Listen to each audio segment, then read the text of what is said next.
Good morning, my ladies and my lords.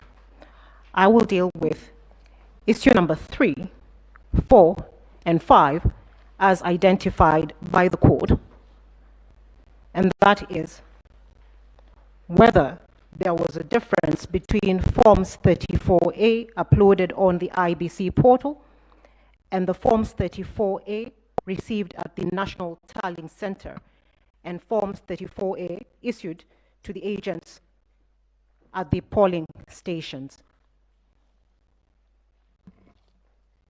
I will start with that issue.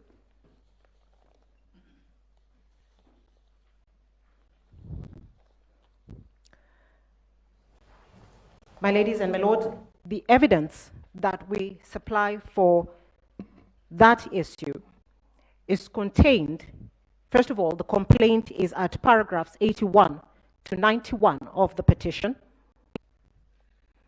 and the evidence is contained in the affidavits of Celestine Anyango, Arnold Ochieng Oginga, Benjamin Agina,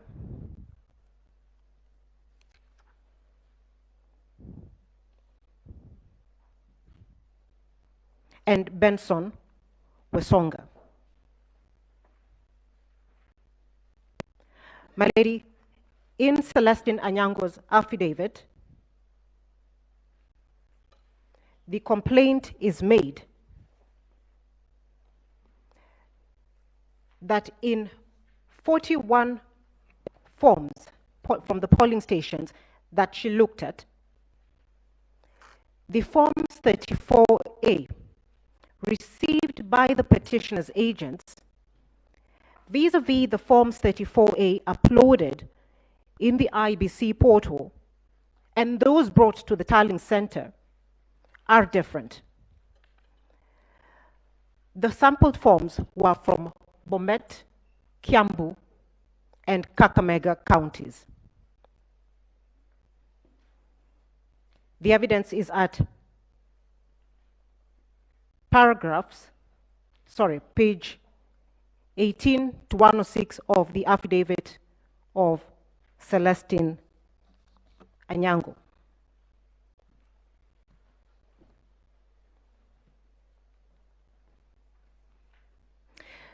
My ladies and my lords, this evidence should be considered together with the evidence in the affidavit of Benjamin Agina, sworn for the petitioner, paragraph 9.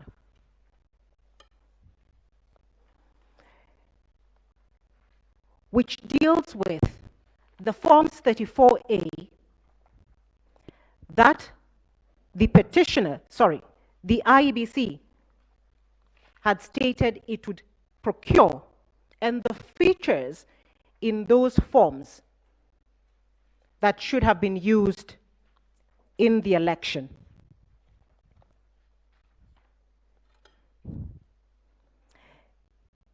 It is our contention that what the IEBC set out to procure is not what they procured in the first instance. Therefore, we cannot even match the forms that we have and that have been provided in the election to what they had set out to procure.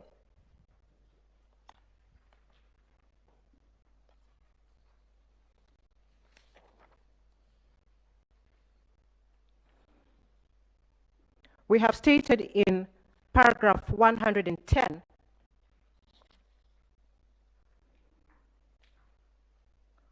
of the petition, from paragraphs 108 to 110, that the IEBC procured 2 parallel sets of Forms 34A, marked booklets 1 of 2 and 2 of 2. It was intended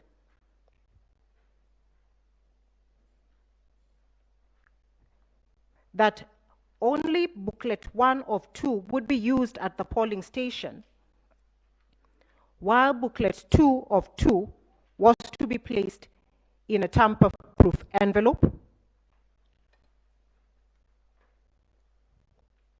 and not to be used at the polling station.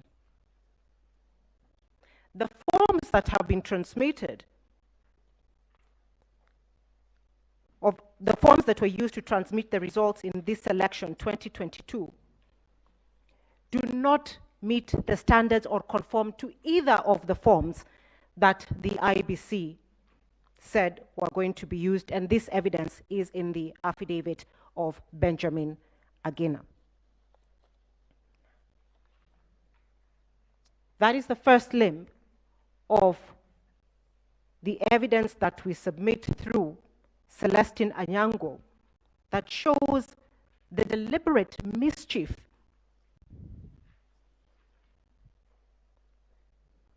in the use of the statutory forms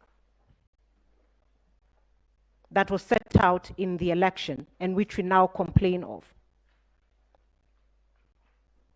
Going now to the evidence provided by Celestine Anyango in the 41 forms, what was observed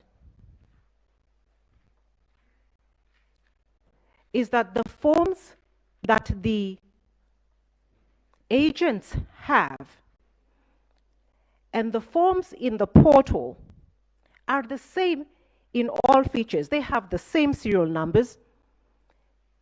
They are embossed using the same stamps. They're signed by the same agent, presiding and deputy presiding officers. However, the figures in the forms have been tampered with and are different with regards to the results for the first petitioner and the results of the first respondent, William Samoei Ruto.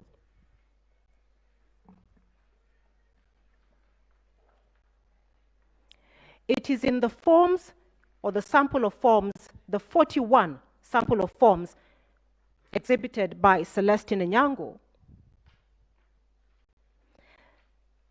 that votes have been reduced from the first petitioner and added to the first respondent. We have calculated the total number of votes reduced from the first petitioner and added to the first respondent, and they add up to 2,793 votes.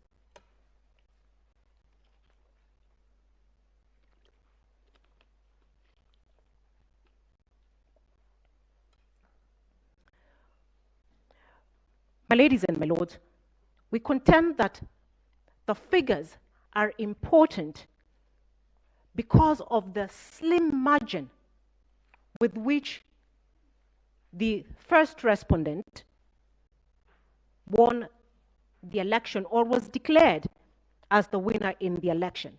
And the court, we asked the court to keep a note on that.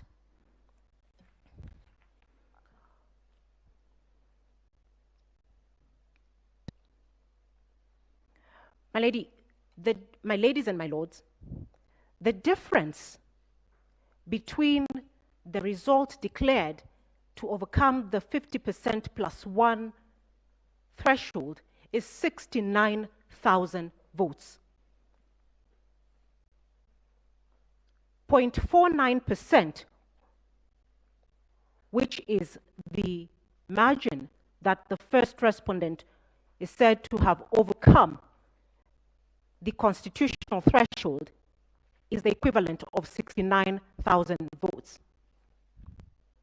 And therefore, when we look at the results and the numbers that we will show have been tampered with, either reduced or removed from the first petitioner's votes, we will show that those discrepancies affect the outcome of the election or the result of the election.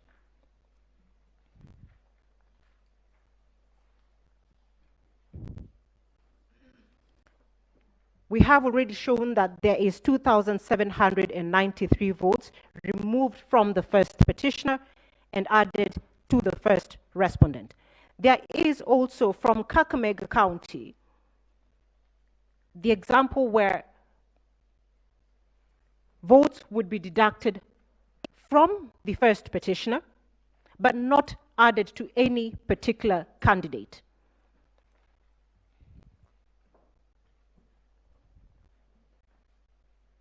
The mischief that is also borne out in our affidavits is that the intention was to ensure that the total number of voters remained exactly the same.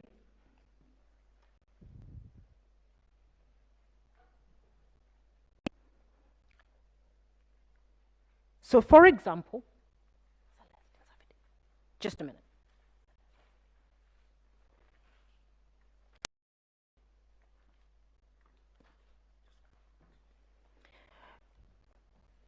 I beg your pardon.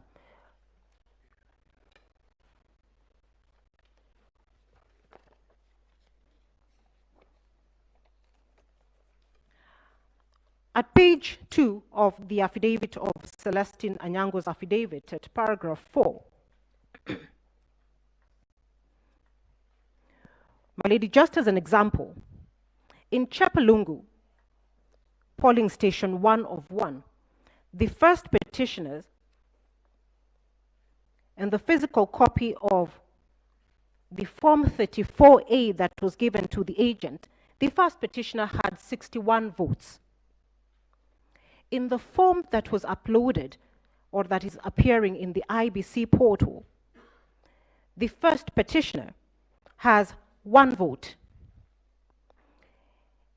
In the Form 34A of the same polling station, the first respondent, William Ruto, had 109 votes. In the Form 34A in the Iebc portal, William Ruto has 169 votes.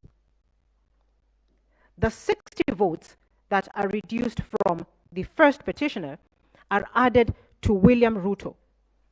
The total votes remain the same.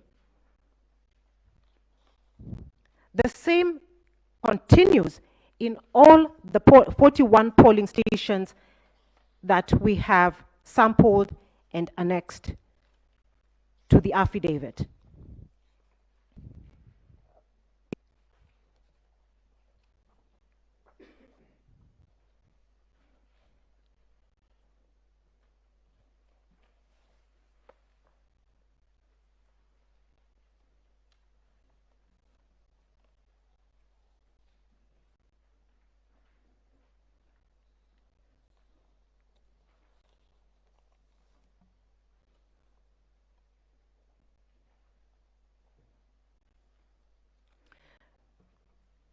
Similar to that issue is the evidence sworn by, in the affidavit sworn by Arnold Oginga at page 4 to 13, where he highlights discrepancies in the Forms 34A issued to the petitioner's agents and the ones uploaded by the first respondent, sorry, not the first, the Iebc, in the public portal. Arnold Oginga sampled polling stations, 25 polling stations in Baringo, 15 polling stations in Nairobi, and he finds the same results as Celestine Onyango, where a total of 1,570 votes are added to the votes of the first respondent, William Samoei Ruto, that are not borne out by the original Forms 34A issued to the agents.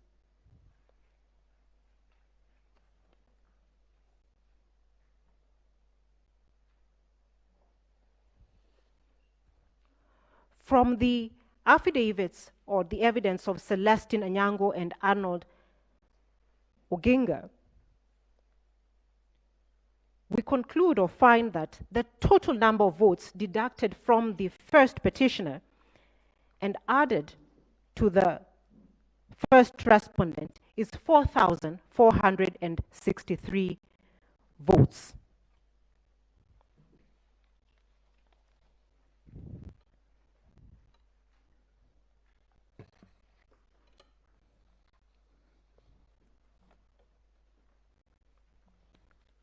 The second issue that I will deal with, my lady, is issue number 4,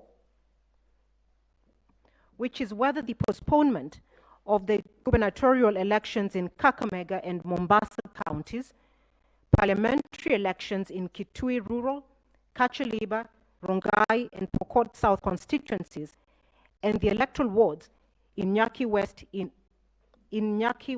North Imenti constituency and Kwanjenga in Embakasi South constituency resulted in voter suppression to the detriment of the petitioners in petition number E005 of 2022.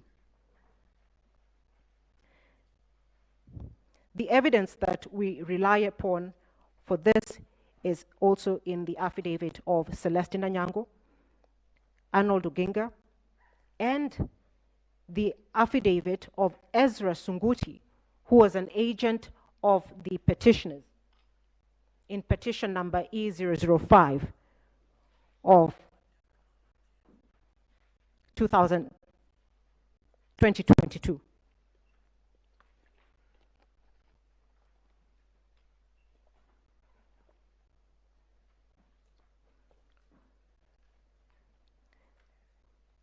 My ladies and my lords, the first complaint and the issue in this matter is that the elections, first of all, were cancelled only in the strongholds of the first petitioner. That is the consistent theme with all the counties or constituencies where the elections were cancelled. Therefore, as the election started, the first petitioner did not start equally with the first respondent.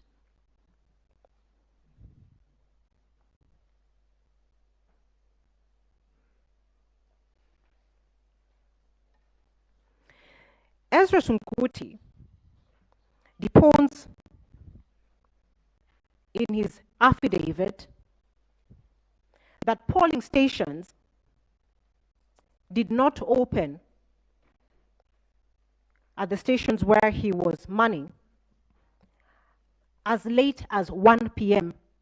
due to failure of KIMS kits.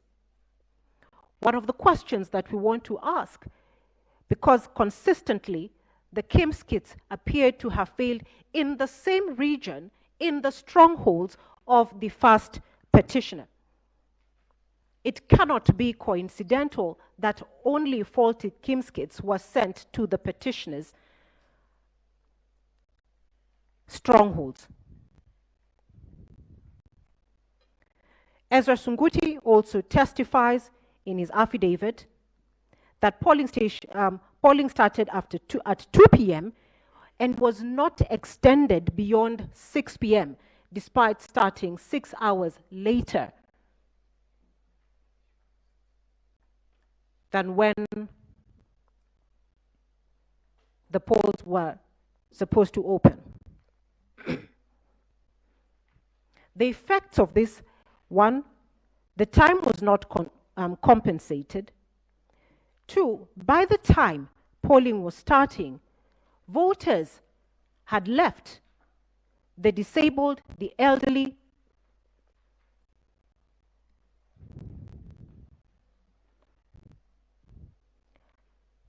and therefore the turnout in those polling stations was affected.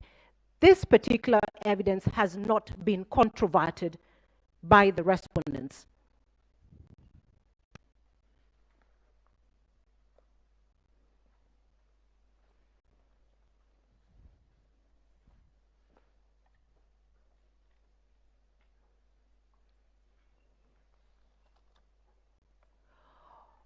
On that ground, again, we submit that the cancellation of the vote in those particular areas suppressed the voter turnout,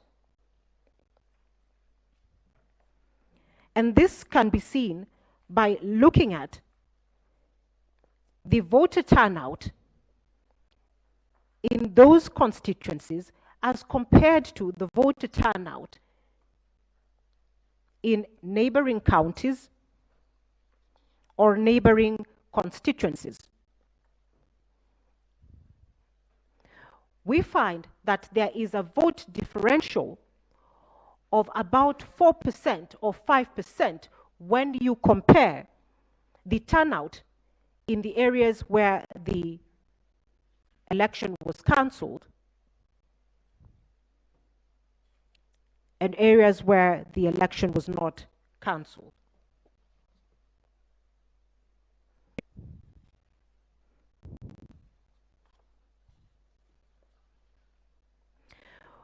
My ladies and my lords, we also consider that the cancellation of the votes of the election in the strongholds of the first petitioner was deliberate because the reasons given by the Iebc or the chairperson are not borne out by the statutory provisions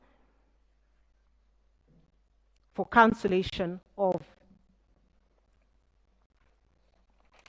the election.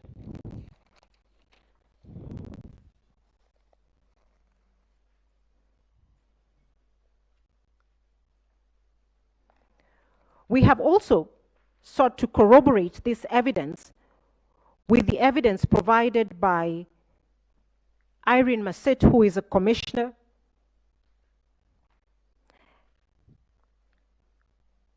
who testifies at paragraph 26 of her affidavit that the reason why the votes or the election was cancelled in those areas was because the commission procured the wrong ballot papers. This is a mistake that Irene Masit, a commissioner. May I, please, may I, with your very kind permission, Chief Justice, draw the attention of the court that there may be on record more than one affidavit by Ms. Masit. To the extent that the affidavit that my learned colleague refers to is an affidavit filed by the petitioner, we have no objection.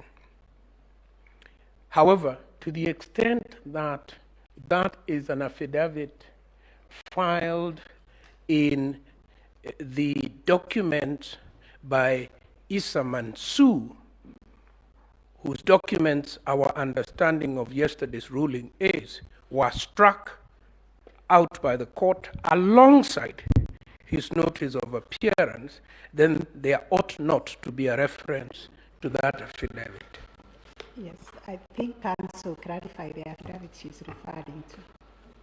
I will clarify to that.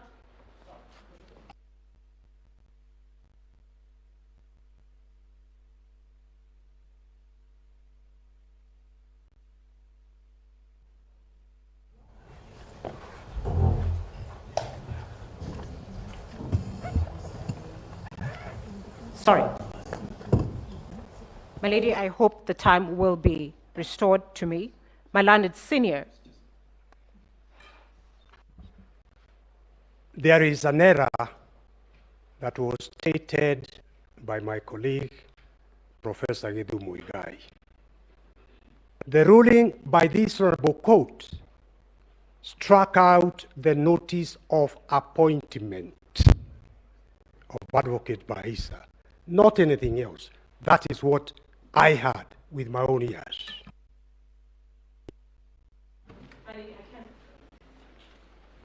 If I may please interrupt you. Counsel, please, without wasting a lot of time, we are capable of discerning what we meant with our own ruling. Let her identify the affidavit she is referring to, And when you are responding, then you deal with the issues that you're raising. I appreciate that, my Lady Chief Justice. But I think if we proceed beyond this point without a common understanding by all the advocates as to what was the consequence of striking out the notice of appearance, then many on this side may make reference to those documents filed by Issa Mansour. To my own understanding of the law, once the notice of appointment was struck out, all consequential filings based on that were null and void and expunged from the record. Proceed. My ladies and my lords, that issue can be put to rest very simply. The affidavit that I refer to by Irene Massit is drawn and filed by MS Oumajay and Associates Advocates. I believe each of the commissioners had a right and did appoint their own advocates in response to the petition. And that is what I am referring to. So Malanid Senior is lost on that one. If I may proceed now. My lady, I do refer to the affidavit now of Irene Massit at paragraph 26 of her affidavit, where she deposed that the chairperson and the commission secretary and the CEO failed to ensure that due diligence was done on procurement, proofreading, and printing of ballot papers, which is also a process that takes place prior to the general elections, and which in turn affected the elections in the areas that we complain the election was cancelled. She lists it, and for time, I will not refer to them.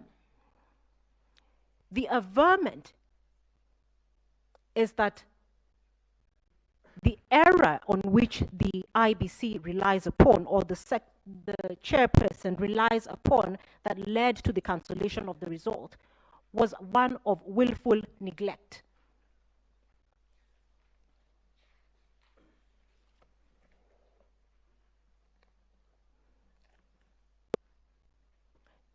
Irene Massit further testifies that there was no meeting as was required to be before the procurement was done, or verification to ensure that they proofread what they had procured. And she also testifies that in practice in 2017, this had been done before to ensure that this mistake does not occur.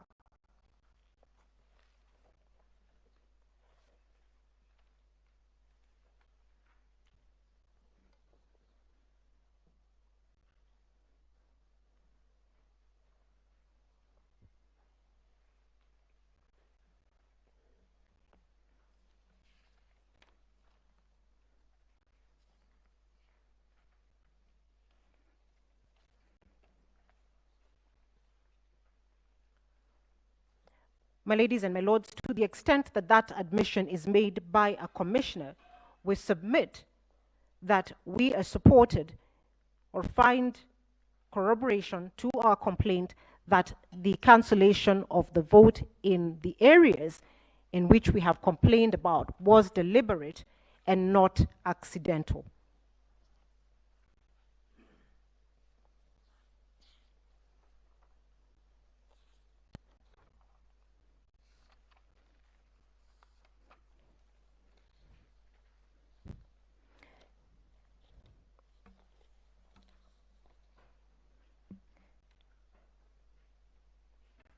The fifth issue that I deal with was whether there were unexplainable discrepancies between the votes cast for the presidential candidates and other elective positions.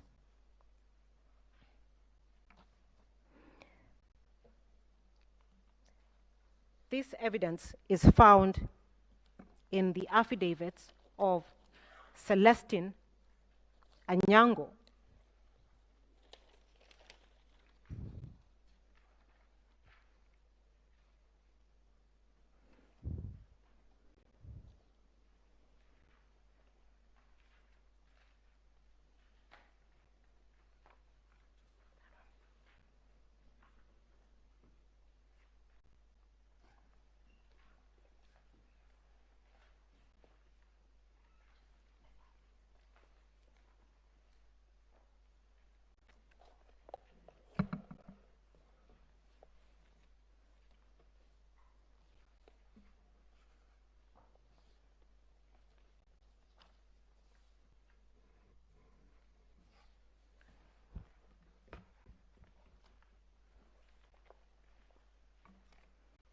I beg your pardon.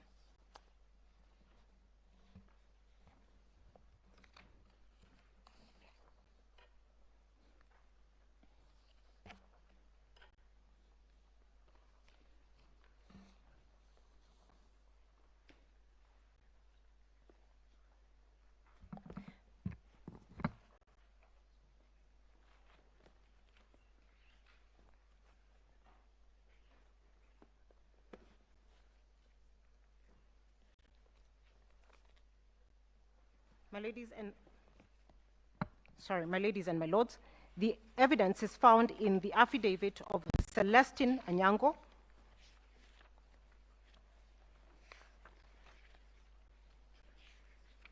where she shows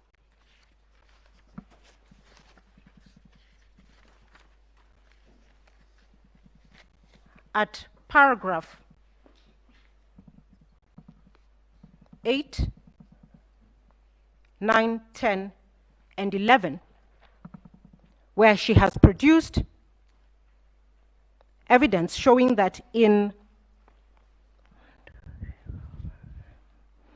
8 counties, there was a discrepancy between the votes cast for the president, votes cast for the governor, votes cast for the senator, and votes cast for the woman representative. The total number of the votes discrepancy is 33,208. And my lady, it is at this point that I reiterate again the slim margin between the result declared for the first respondent, which is 69,000 votes, to attain the 50% plus 1 threshold. In response to the discrepancy of the votes that we have highlighted, the IBC's witnesses, Sunkuli,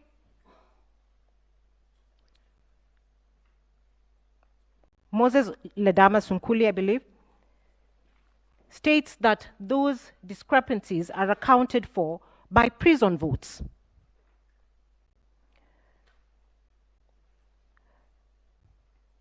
Because prisoners only vote for the presidential candidate. My ladies and my lord, if one looks at the total number of votes that have been provided as having been accounted to the prisoners, it is only 715 votes. You will find this at paragraph 53 of Sunkuli's affidavit. There is therefore no account for 32,493 votes.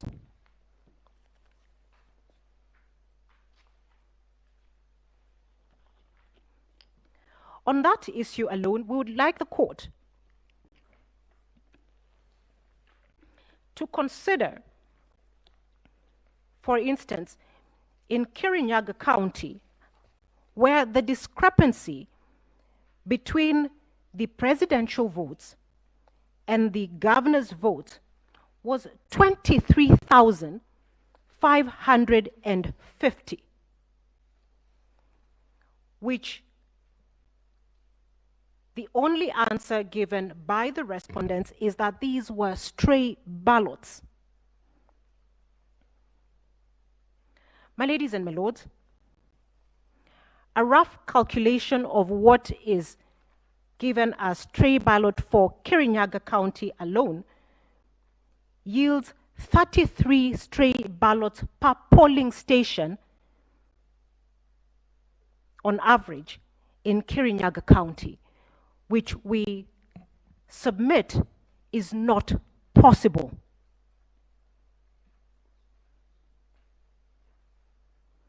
This is also the kind of issue or discrepancy that, based on the rules, ought to have been brought to the attention of the National Tallying Center or the National Returning Officer.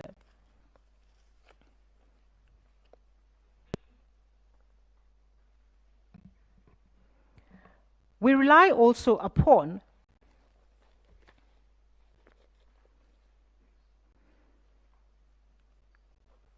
the authority cited in our submissions of William Kabogo, where the learned Justice Kimaru said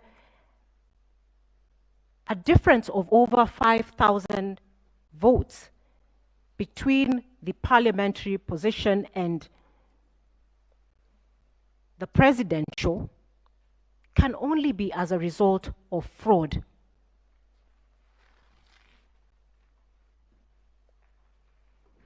My ladies and my lords, would also urge the court to note that at this election, the Iebc had provided a clerk whose sole duty at the polling station was to ensure that voters placed their ballot papers in the right box. And therefore, the incidence of such a high number of stray or allegedly stray ballot papers cannot be explained and has not been explained.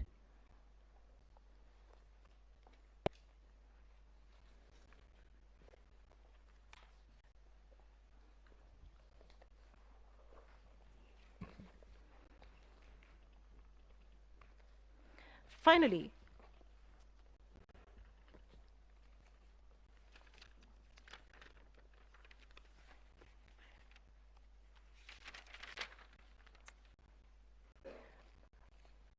my ladies and my lords, as time is not on my side, we urge the court to look at the evidence of Arnold Ochieng Oginga on the discrepancies between the Forms 34A, or the results declared in Forms 34A, Forms 34B, and Forms 34C. The design of the election was that this was to be a seamless transaction, and therefore the Forms 34A and the results therein ought to be the same as the Forms 34B and ought to be the same as the Forms 34C. In his affidavit, Arnold Ochieng Oginga finds that there is a discrepancy in the results to the extent of over 180,000 votes.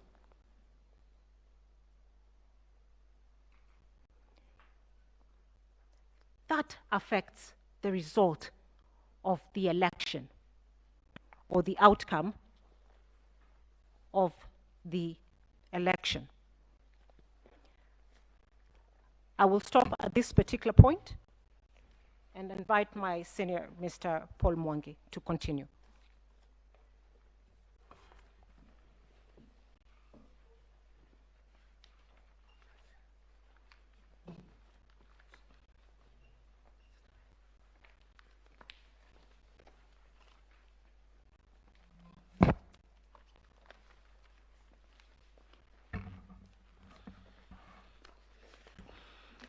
Madam Chief Justice, Madam Deputy Chief Justice,